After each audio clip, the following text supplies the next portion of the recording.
Happy New Year, guys! So, today is Sunday.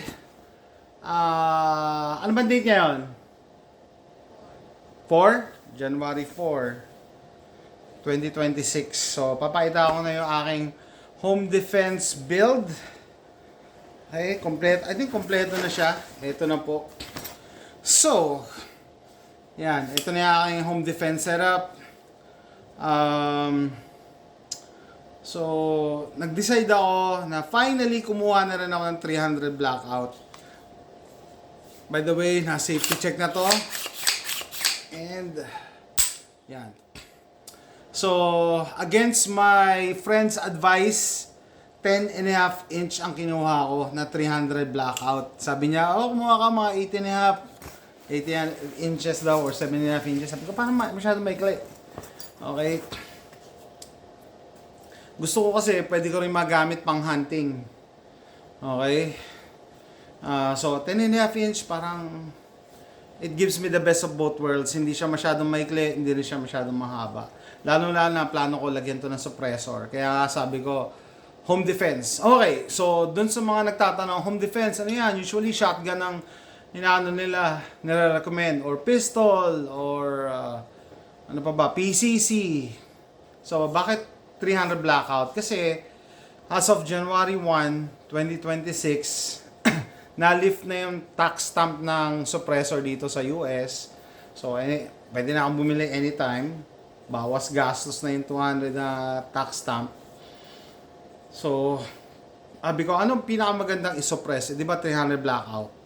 So, and syempre, yung home defense gun mo, yun na rin yung SHTF gun mo na dadamputin mo bigla. Hindi yung magpapalit ka pa o paano pagka madami sila or what, no? Pero syempre, may mga pistols din naman tayo dyan. Pero magiging main weapon of choice ko, no? 300 blackout na suppress. Para sa akin, kung home defense, importante na suppress ang gagamitin mo.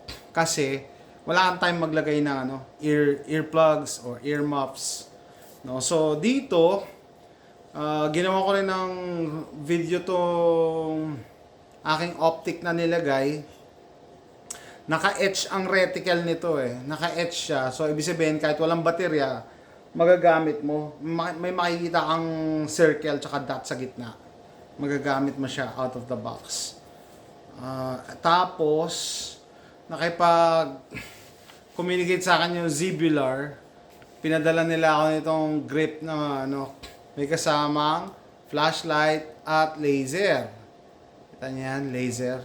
So, saan ka pa? So, magandang home defense setup kasi pagpatay ilaw, pwede tayo magamit na ilaw, tapos pwede rin laser. Diba? So, kompleto na siya. Suppressor na lang ang kulang nito. Okay.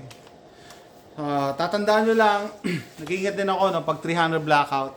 Kasi ang 300 blackout, they share the same charging handle, nag-share yan ng same na BCG. So, pwede ka magkamali. So, pagka nag-load na ako ng 300 blackout ko, dapat yung magazine mo may label yan na 300 blackout para hindi mo maisaksak sa 556 mo. Or yung 556, maisaksak ko sa 300 blackout. Hindi pwede ma-interchange. Sasabog ang barel. Usually, yun nakita nyo sumasabog na AR eh. Mismatch yung bala. Usually. Okay? Tapos ito pa pala. Kaya ito yung napili ko sa Bear Creek Arsenal. Kasi side charging to. Side charging. Sarado yung likod. Yan, sarado. Sabi ng kaibigan ko ni Carlo, sabi niya, nako, ano pa rin yan? Maanghang pa din. Alam mo ba yun yung pagka pumutok kayo ng suppressor, may nauseous gas na bumabalik sa shooter, specifically dito butas sa likod kung sa kayo nagpupul ng charging handle, no? So, hopefully hindi ko pa ito natetest dahil sarado yung likod, dito na lang yung usok. Hopefully mabawasan yung aking nauseous gas na babalik sa mukha ko. So, yan guys. Home defense weapon, napili ko 300 blackout kasi madali siyang isuppress. Tapos may knockdown power, kaya inimbento ang ang 300 blackout. Pantapat nila yan sa 7.62/39. Initially, sabi ko, gagamitin ko sana 7.62/39. Kaso naka trade embargo ang Russia. So yung mga 7.62/39 na bala, ang hirap makabili. Hindi ka makakabili talaga ngayon. So whatever I have na 7.62/39, tinitipid ko kasi wala na nga mabili na ganyan eh. No?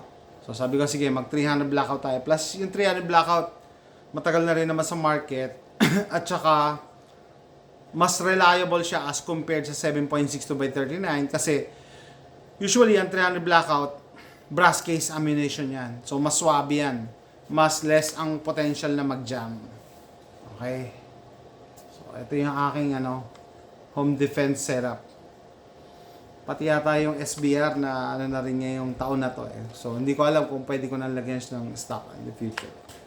Anyway, so 300 blackout, madaling isuppress, mas may knockdown power as compared sa 5.56, and mas smooth ang kanyang action as compared sa 7.62/39 na AR platform. Okay? So, ayan. Ito guys, ang aking home defense setup. Side charging na 300 blackout para nga sa suppressor, yung noxious gas hindi aabot sa likod, plus pag side charging hindi ko natatanggalin yung aking sight sa target. Dito lang ako. Pwede pa nga dito. Pwede pa nga dito, parang AK style. Dito ang pag-charge. Alam ko sa Pilipinas wala pang side charging eh. Wala pang Bear Creek Arsenal. Ito ang side charging ng Bear Creek Arsenal in 300 blackout. Proprietary yung nila muzzle brake. Pero syempre pag nag-suppressor tayo, tatanggalin ko na yan. Hahanap tayo ng muzzle brake na pwedeng kabitan ng suppressor. 30 caliber kasi 300 blackout. Yan guys, so pinapakita ko na yung aking setup. Home defense build, 300 blackout, 10.5 inch. So with that, papaalam muna ako, pero don't forget to subscribe para mas makagawa pa ako mas maraming video. See you next time. Bye.